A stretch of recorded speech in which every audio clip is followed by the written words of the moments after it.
ঠিক একইভাবে লড়াই করতে করতে শ্রমিকদের যে বকেয়া বেতন এবং ঈদের পূর্বে তাদের যে প্রাপ্ত বোনাস, সেই বোনাসের দাবিতে আমাদের লাগাতার আন্দোলন চলবে। সেই আন্দোলনে ছাত্র ইউনিয়ন সহ অপরাপর ছাত্র সংগঠন আমরা শ্রমিকদের পাশে থাকবো, সেই প্রত্যয় ব্যক্ত করে সামনের দিনের যে জোর লড়াই, সেই জোর লড়াইয়ে সামিল হওয়ার আহ্বান জানিয়ে আমি আমার কথা শেষ করছি। সকলকে ধন্যবাদ। সংগ্রামের সাথে এবং বন্ধুরা, আপনারা জানেন আজকে 7 দিন আমাদের এই বোনেরা এবং ভাইয়েরা শান্তিপূর্ণভাবে এই শ্রমভবনের সামনে তারা শান্তিপূর্ণ আন্দোলন করে যাচ্ছে। তারা আজকে সেই শান্তিপূর্ণ আন্দোলনের মধ্যে আমাদের এক ভাই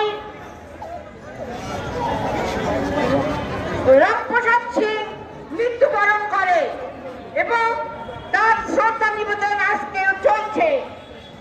আপনারা জানেন সেটাও শান্তিপূর্ণভাবে। এখানে কোনো উস্কানি নেই, এখানে কেউ কোনো উস্কানি দেওয়ার ব্যবস্থা করে নাই।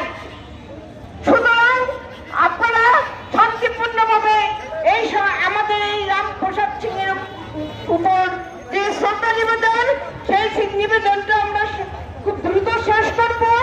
এবং আমি জানি না আপনারা কেন এত আমার পুলিশ ভাইয়েরা কেন এত উদ্গ্রীব হয়েছেন।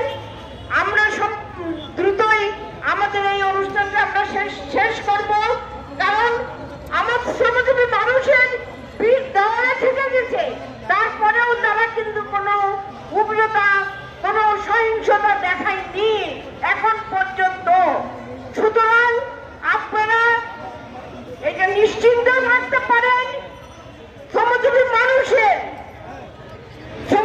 মানুষ কখনোই উচ্ছৃঙ্খলতা বরদাস্ত করে না।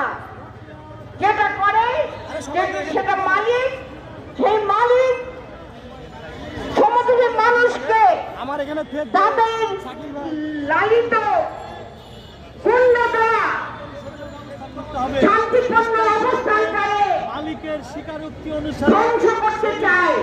21 কোটি টাকা। সুতরাং আপনাদের কাছে অনুরোধ, আপনারা কিন্তু সেটা পর্যবেক্ষণ করবেন, কারণ আপনারা জানেন আপনারা অনেক কষ্ট করছে।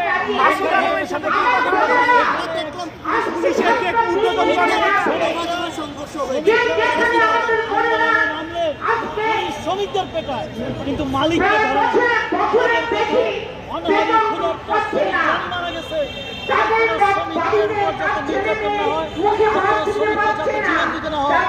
মালিককে ধরে শ্রমিকদের শাস্তি দিতে হবে।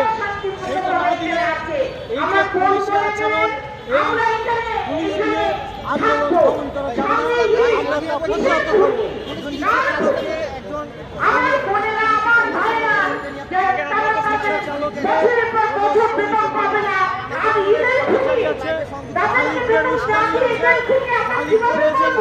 তারপরেও কিন্তু তারা একটা কথা বলে নেই। তারা